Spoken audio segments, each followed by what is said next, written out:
One of our previous sessions, we were talking about the different structures of market, and now I'm going to give you a clear picture about the different factors involved in these four types of markets as a tabular column, which will help you to understand these market structures in a more clear manner.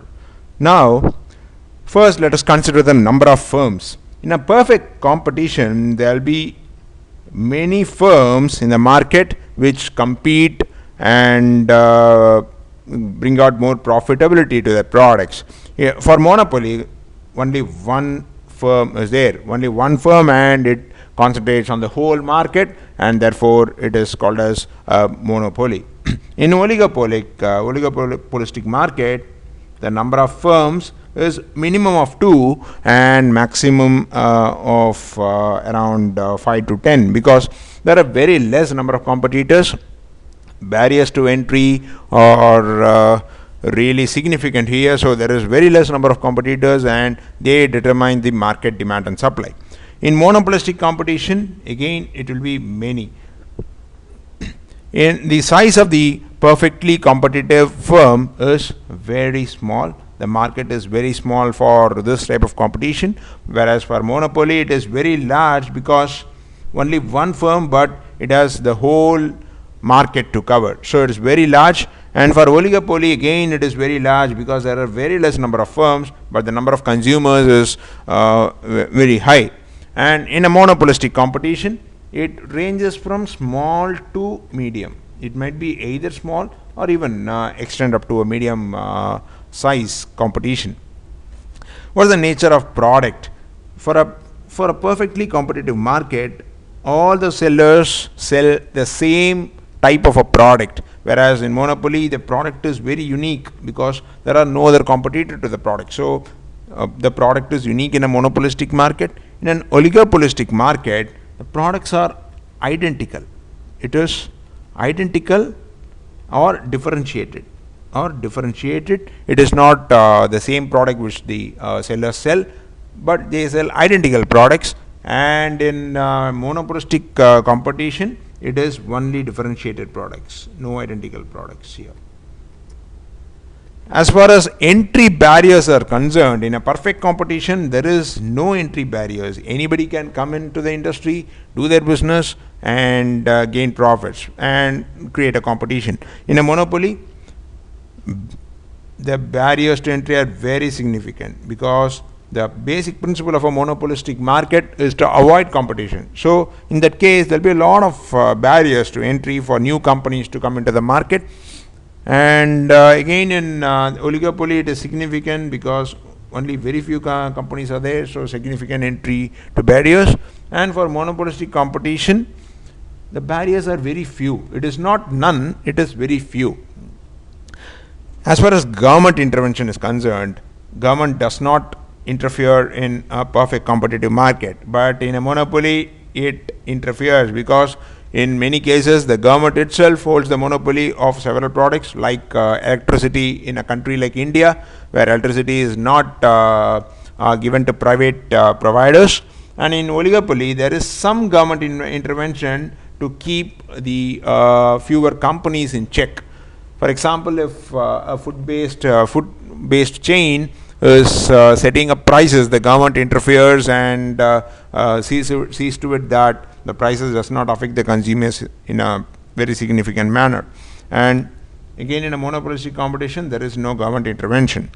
The output decisions in a perfect competition is that there is no output restriction. Any number of output can be generated in a perfect competition, whereas in a monopoly there is output restriction because of the monopolistic nature of the market. And in an oligopoly, the output is restricted. Because we have seen about some agreements being made between companies to channelize the process and the pricing. So the output is getting restricted here. And again, in monopolistic competition, the output gets restricted. Interdependence. What about the interdependence of firm? In perfect competition, every firm is independent. There is no interdependence between firms, but in a monopoly it is very high because for example, if a supplier wants to supply to a monopolistic company, the company will have its say because it's the only company which is going to get it from the particular supplier. And again, in an oligopoly it is high because of the lesser number of firms, and in a monopolistic competition the interdependence is medium. It is not non-existent, it is medium. Profit making possibility is very low in a perfect competition. This is because in a perfect competition market there are a lot of competitors. Everybody will be looking at profit, so the average profit for each competitor gets reduced here. For a monopoly it's very high because only one company is selling the product, so whatever the profits come, it comes fully to the company. And in an oligopoly it is very high because there are very less number of firms, so the profits get divided equally among these firms. And in a monopolistic competition the profit making is medium because of optimal number of competitors. From the curve, the price and the marginal cost equation can be given as the price should be set at exactly the same amount of marginal cost in a perfect competition, whereas in a monopoly the price should be greater than marginal cost, and again in oligopoly the price should be greater than marginal cost. Likewise in monopolistic competition the same reoccurs, except for perfect competition. The other types of markets set the price at greater than marginal cost to maximize the profits. The pricing decisions from the curve can be given by the equation marginal cost should be equal to marginal revenue, which will be equal to the price. But in a monopoly, marginal cost and marginal revenue should be equalized. In oligopoly there is no standard pricing decision. The pricing decision is strategic based on the agreements between the companies and the business thereafter. And again in a monopolistic competition the pricing decision should be set in such a way that the marginal cost equals marginal revenue. So this is what the comparison of the four different types of market structures has to offer. So by looking at these types of market structures and the factors affecting it, you can very well come to a conclusion about the market you want to enter and the type of market structure you want to enter in, so that your profitability gets maximized and you reap more profits by selling good products at an efficient price.